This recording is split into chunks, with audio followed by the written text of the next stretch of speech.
Good afternoon, everyone, and welcome to the Multicultural Media Online Forum, hosted by New South Wales Health, Multicultural Health Communication Service, and Multicultural New South Wales. Thank you very much for joining us. Today, you'll get updates from our Deputy Chief Health Officer, Dr. Marianne Gale, and we have a special guest, Dr. Gale Bhagwanani. She is an obstetrician and birthing unit director at Liverpool Hospital, and we'll have a special focus on vaccination for children and for women who are pregnant. So thank you very much for joining us.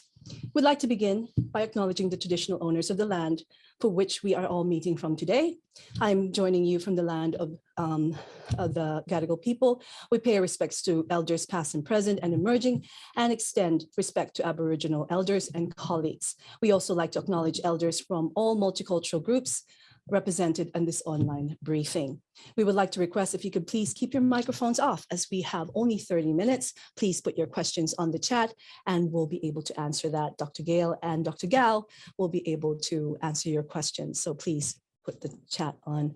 And also we'd like to make sure that you add your questions, and thank you for those who have sent through the questions. It's my pleasure now to hand over to Dr. Gale for an update on COVID-19.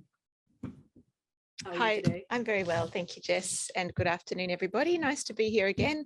Nice to see you all.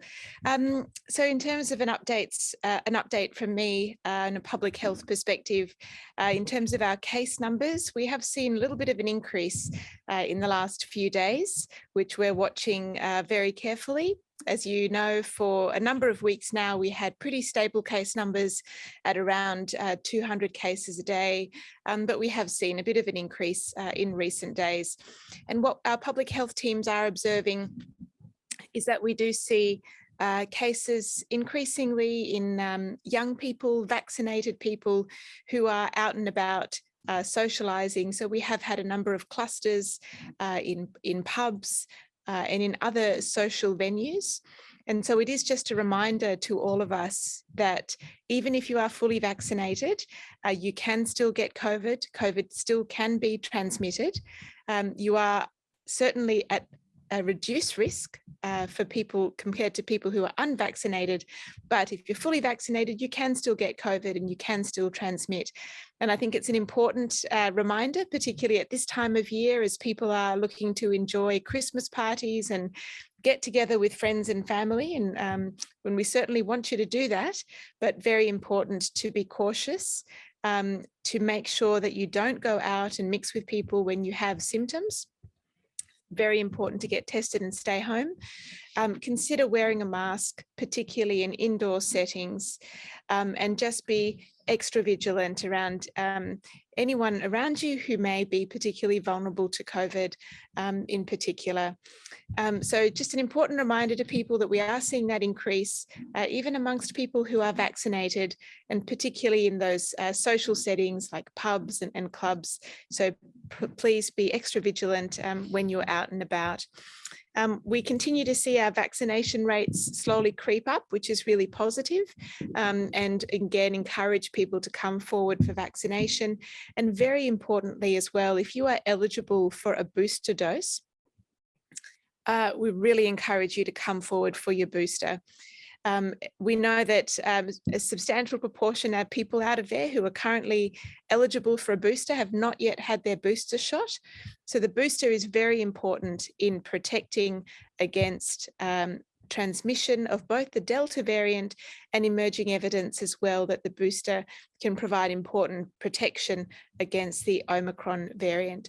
And I'll just say a few words about the Omicron variant, as people will be no doubt aware. Globally, we are seeing increasing cases, and cases reported from a number of countries across the world, not just in Southern Africa. And evidence is still emerging around this Omicron variant.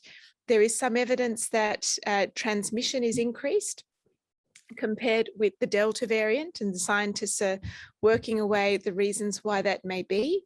And evidence is expected in the coming weeks around how effective our vaccine is likely to be, how effective our existing treatments are likely to be, and what the severity profile of Omicron looks like. At the moment, we just don't have sufficient information on those at the moment. In New South Wales, we have had a number of Omicron cases reported, and thankfully none of those Omicron cases have been hospitalised to date. We have had 34 cases of Omicron reported in New South Wales, a number of those from overseas travellers, and a number of those also from local transmission of Omicron. And people may have seen in the news in recent days that we have had some clusters associated with schools. And last night as well reported a cluster associated with a boat with a dance party and a number of cases there. So just a reminder that Omicron is in our community, it is circulating, and we are monitoring that situation very carefully, but very important for us all to be vigilant at this time. That's probably all. Thanks, Jess. Thank you so much, Dr. Gale. Dr. Gao, we'll start with the questions for you. What are the risks of COVID-19 to pregnant women and their babies, and how does vaccination help? So, unfortunately, COVID-19 in pregnancy most pregnant women have a mild form of the disease, but unfortunately there is an increased risk of pregnant women needing ICU admission, and so that's a doubling of that risk. They also have an increased risk of needing invasive ventilation when they're pregnant. The one that we're worried about is an increased stillbirth risk, and so that's a doubling of the stillbirth risk. And the other one that's important is an increase in the preterm birth risk. So unfortunately, a lot of women, because they become so unwell with COVID, will require delivery in order to improve their maternal condition. And as such, these babies often have to be born early, and that means an increased time in the neonatal nursery and the risks associated with preterm birth. There is some suggestion, especially with the Delta variant, that these babies could be born on the smaller side. And of course, that would also have long-term implications for their well-being and into their adult life. So much, Dr. Gao, and it's such a pleasure having you here and answering our questions. Dr. Gale, there's a question here from Marina Belkina from Russian TV, and she's saying our community is very worried about children's vaccination. Will children vaccination become mandatory, and how safe is COVID-19 vaccination for small children? Thanks, Jess. So certainly at the moment, the available vaccines we have are there for children aged 12 years and over. And certainly we have seen a quite rapid increase in vaccination coverage in children 12 and over, but certainly room for improvement. And so I'd like to take this opportunity to remind everybody in our community who are parents or who may be young people themselves, and if you haven't had a first or a second dose of vaccine and you're in that 12 to 15-year-old age group, we particularly encourage you to come forward to be vaccinated. The majority of young people have, but there is still some room for improvement, and that's really important for our young people. In terms of children aged under 12 years and under 12 years of age, as people will have seen, there have been recent announcements from our federal government colleagues about the approval and the availability of vaccines for 5 to 11-year-olds that we expect to be available in New South Wales in January. And so certainly we will be looking to roll that out. And all the evidence does suggest that COVID vaccination is very safe in young children. And so certainly we would have no concerns around making that available and encouraging families to bring their young children aged 5 to 11 forward for vaccination as soon as that is available. And there is plenty of information out there and available for parents, and much more that will be forthcoming as well. So for all families out there with children aged 5 to 11, I'd encourage you in this period to read the available information, and certainly as soon as that vaccine becomes available, I'd encourage you to come forward with your children to receive that vaccination. Thank you very much, Dr. Gale. That's so important. And of course, we'll make sure that some of those information are available in language. A question, Dr. Gao, here is, if someone is trying to get pregnant, but they're concerned about the risk of having a baby with COVID-19 still a problem, what can they do that's safe as possible through pregnancy? So the safest thing is definitely to get your COVID vaccination, even if you're trying to fall pregnant. There have been several studies now published on the effect of fertility, and the vaccination does not affect your fertility. So there is no reason why, even if you're trying to fall pregnant or if you're in the early stages of the pregnancy, to avoid the vaccine. So I definitely would encourage everyone to receive the vaccine at any stage. Dr. Gao, a lot of feedback that we're hearing from the health workers working with multicultural communities, some women from culturally linguistically diverse backgrounds do want to get the vaccine, but they're worried about side effects, long-term side effects if they had the vaccine. Of course, I understand the concerns, but the vaccine now has been available to over a billion people in the whole world. And we have seen the effects of this in these large amount of people who've received the vaccine, and this includes a large proportion of pregnant women who have received the vaccine. There have been no reports of any concerns to the babies, and definitely besides the other side effects that a non-pregnant person might experience, there are no added side effects to pregnant women. So I think everyone should feel reassured by receiving the vaccine if they're trying to fall pregnant, if they're already pregnant, or if they're post-delivery or even breastfeeding. Thank you so much, Dr. Gale. Dr. Gale, I guess we'll go back to your comment about gatherings happening now. Parties and community gatherings, what is safe given case numbers are increasing? Yeah, thanks very much, Jess. It's really an important topic at this time of year, and I'd encourage anyone who is attending a large gathering to think very carefully and plan about how you might do that safely. So the first thing, as I mentioned, is really important not to attend if you're feeling unwell. Very important not to attend if you're feeling unwell. If you are unwell, you must get a test and you must stay home until you get that test result. Really important to consider where the event is being held, and if there's an opportunity to spend the time outdoors, that would certainly be preferable. So anyone, if you're going out to a gathering, try to spend time outdoors, or if you can't, in an indoor area that is well ventilated, so plenty of airflow.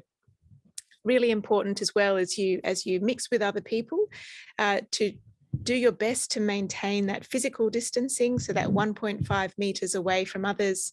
Practice good hand hygiene as you move about the gathering, and whenever feasible, wear a mask, particularly if you are indoors, except when eating and drinking.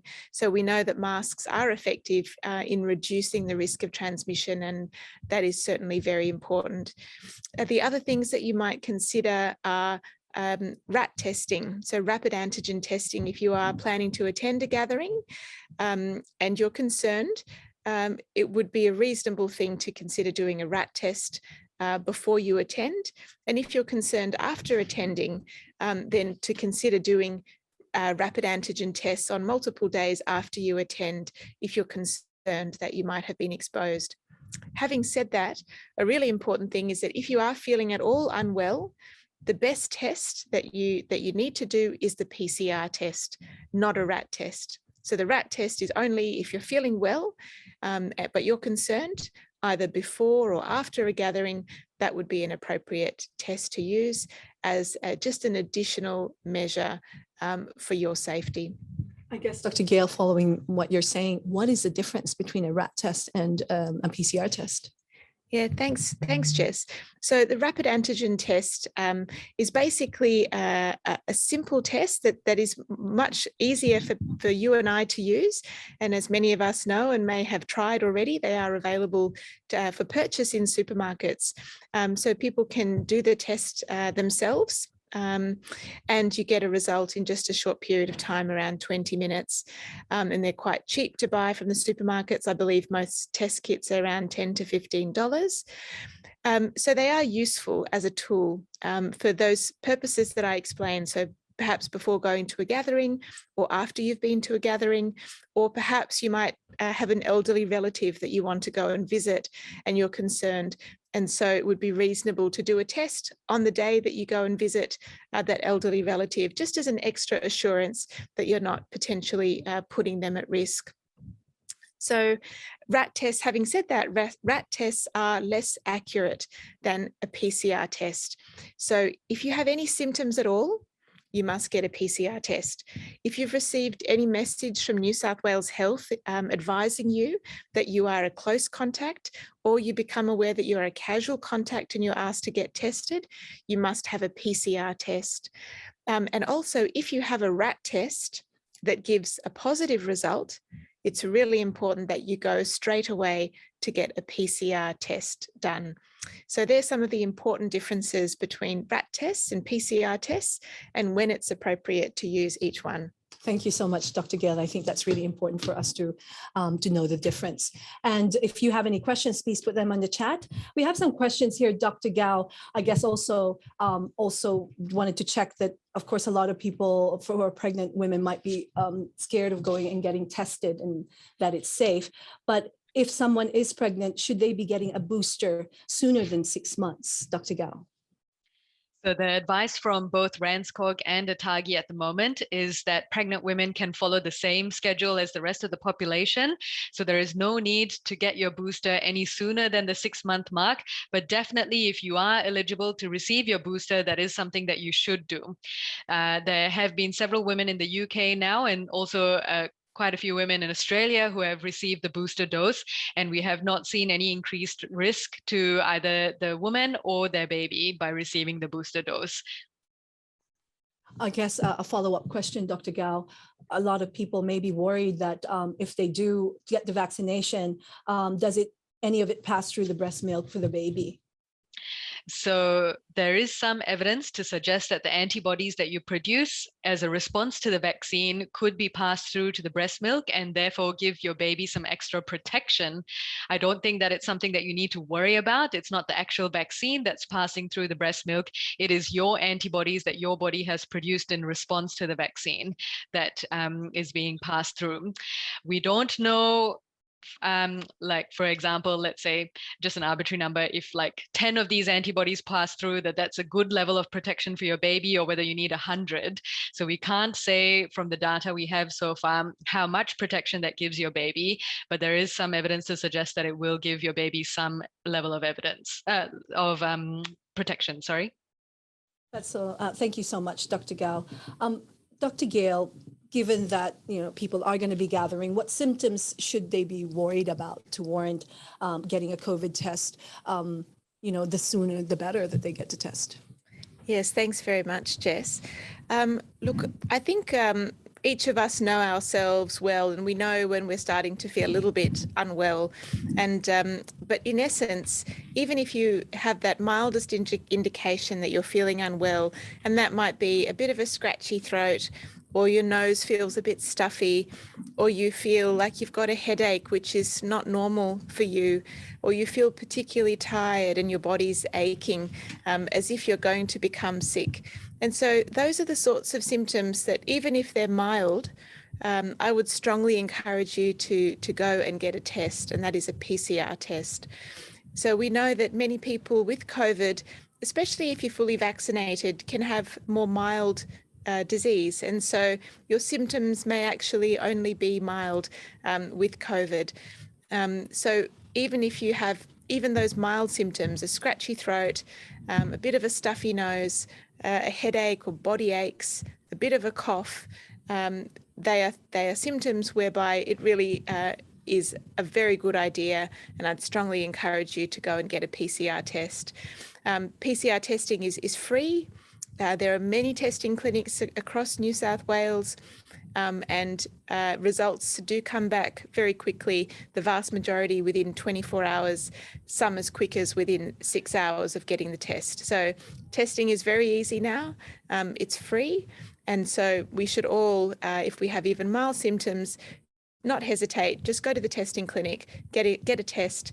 It's most likely going to be negative, but it's very important to protect your family and the people around you, to know very quickly whether what you have might be COVID or might be just a common cold and something, not to worry about.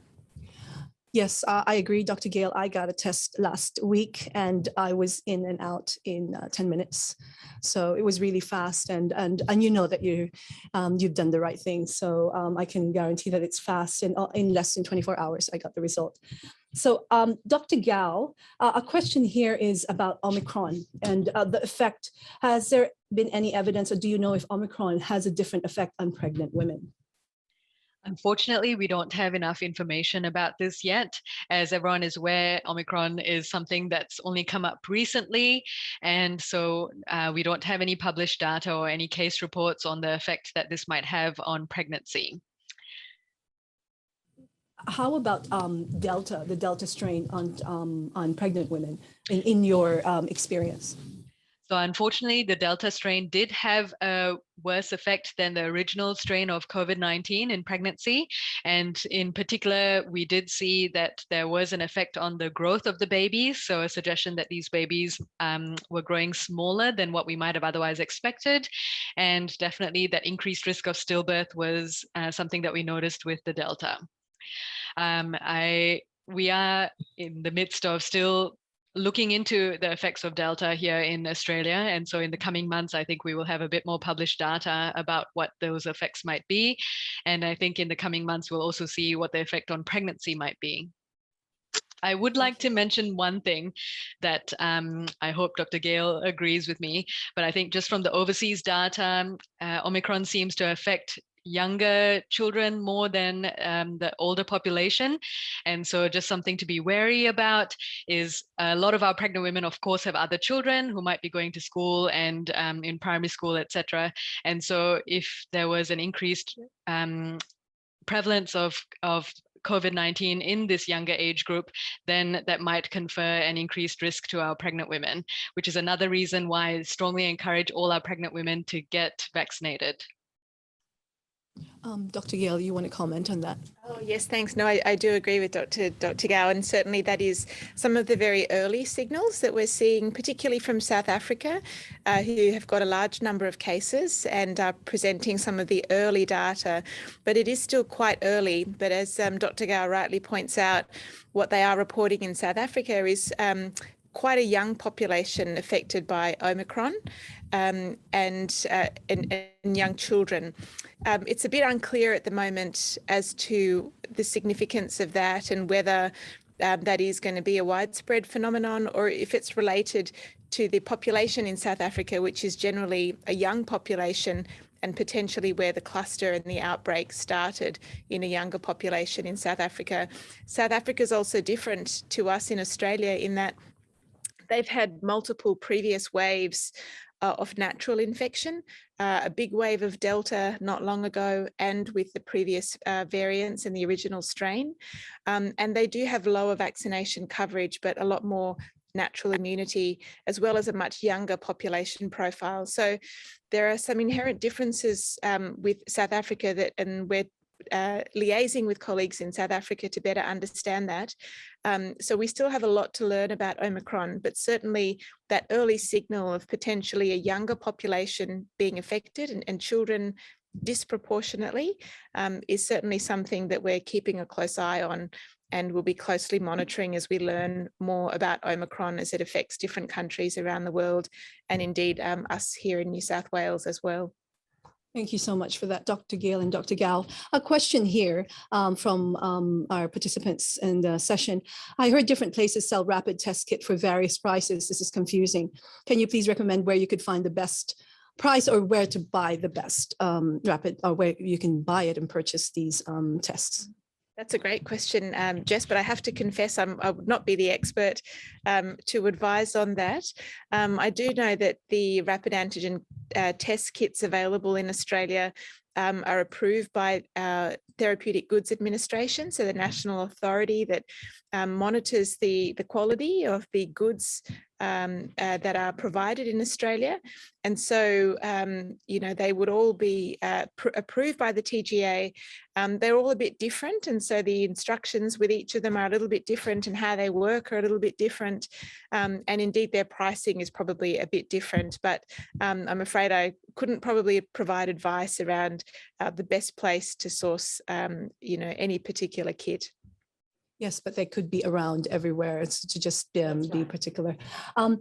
Dr. Gale, I guess we go back to pregnant women and COVID. What happens when a COVID positive woman gives birth to their baby? So in general, what we do for these women is not different. We extend the same care and the same considerations to the woman as well as the baby. The extra added things are, of course, the PPE, so the protection that we're wearing. So all the staff are in the masks, the goggles, the gowns, and the gloves. And so I feel like there is that unfortunate added barrier that you can't see my face if I'm delivering your baby. And I think that does deter from the experience. But in general, most of these women still go through the same labor process. Most of these women have had to have cesareans, in my experience, here at Liverpool, because they have been too unwell to go through with vaginal delivery. But those that have had vaginal deliveries have had successful deliveries, depending on how early they go into labor. The babies might then go on to the nursery. And the hard thing is, of course, if these babies are in the nursery and the parents are both COVID positive, they are unable to visit the baby while they are infectious and until they are cleared. These babies are well cared for, but of course that separation of the babies and the parents is very difficult. And I would like to see everyone being vaccinated in order to avoid this situation as much as possible. Gale, I guess the question is, can COVID-19 be passed on? A pregnant woman who's positive with COVID-19, can that be passed on to the baby? So if the women take the babies home while they are still considered infectious, we do encourage them to have all the precautions in place, like hand hygiene, wearing their masks while with the baby as much as possible in order to reduce the exposure and the chances of passing on COVID-19 to their baby. If you're asking about in utero passing on of COVID, there hasn't been any conclusive data to suggest that COVID-19 can be passed on to your baby through the placenta while they are still inside. And so, yeah, we haven't had any conclusive evidence to that fact. Thank you so much, Dr. Gale. Dr. Gale, a question here. Does New South Wales Health sewage detection pick up Omicron? That's a great question, Jess, and I have to confess I don't exactly know. So our labs, when they look at the sewage, do look for certain gene targets to identify that. And my understanding is that it most probably should pick up Omicron, but I'll have to check with our experts in the lab as to that. I think as Omicron is emerging, we're learning all sorts of lessons about it, including how to pick it up in the sewage. So great question. Yes, thank you. But Delta is definitely found. Yes. Dr. Gale, here's a question. A person is saying if they have a friend who's a bit unwell but won't get a test, how can you encourage them to go get tested? Thanks, Jess. Look, I think that's a great question. I think the first thing to try and understand is why they don't want to go and get a test, because we know that people out there may not test for different reasons.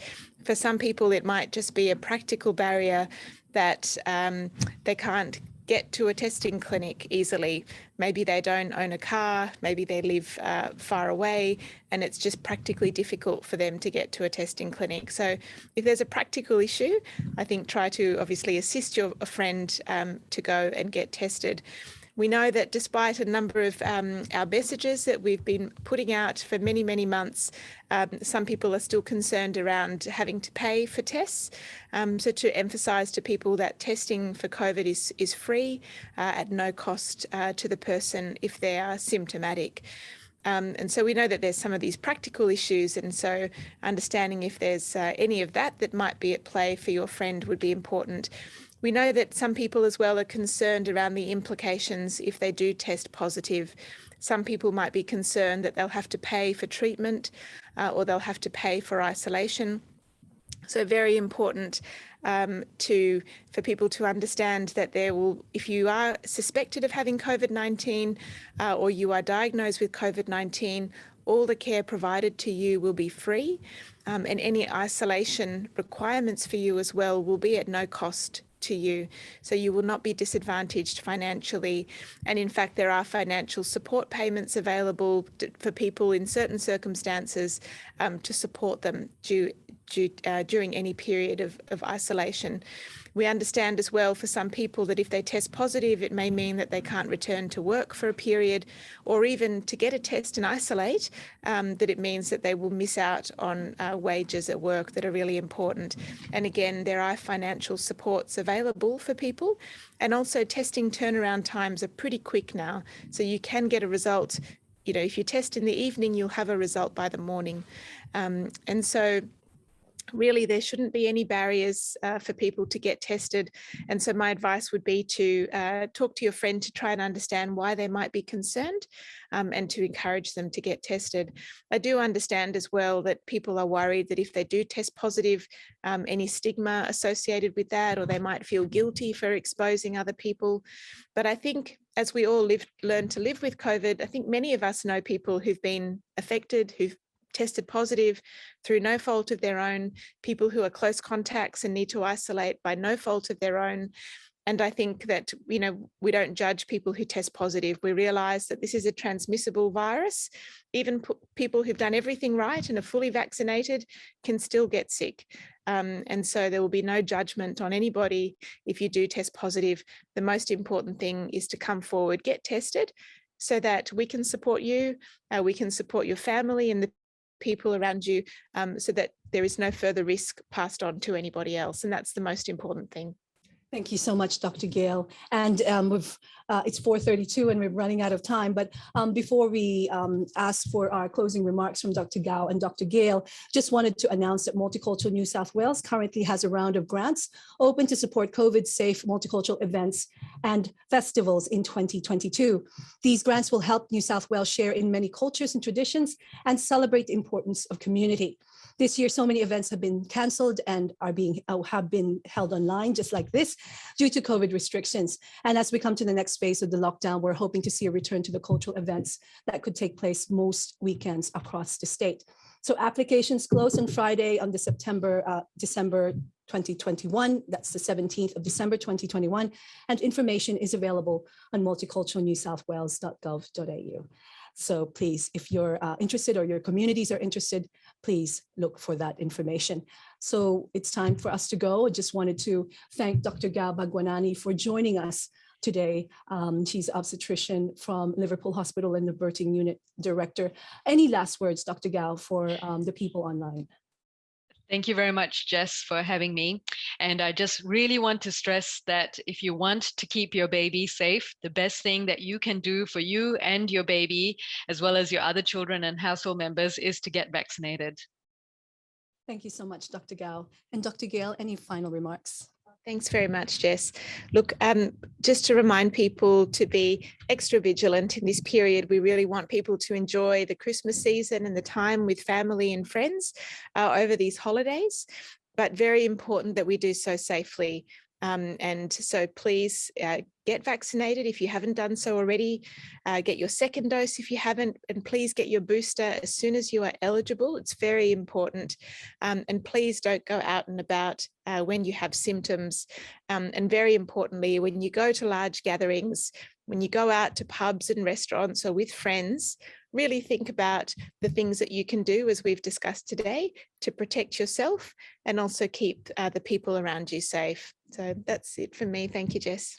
Thank you so much, Dr. Gale. And we'd also like to congratulate all the winners of the Multicultural Health Communication Awards, all the health workers who had done so much work during this year and last year. So for any recordings of this session, please go to Multicultural Health Communication Service website, and all the other recordings of the Multicultural Media Online forums are there. Thank you so much for joining us. We really thank Dr. Gale Bhagwanani for joining us, and of course, Deputy Chief Health Officer, Dr. Marianne Gale, for being here to answer your questions. Please join us again next week. Please be kind to one another and stay safe.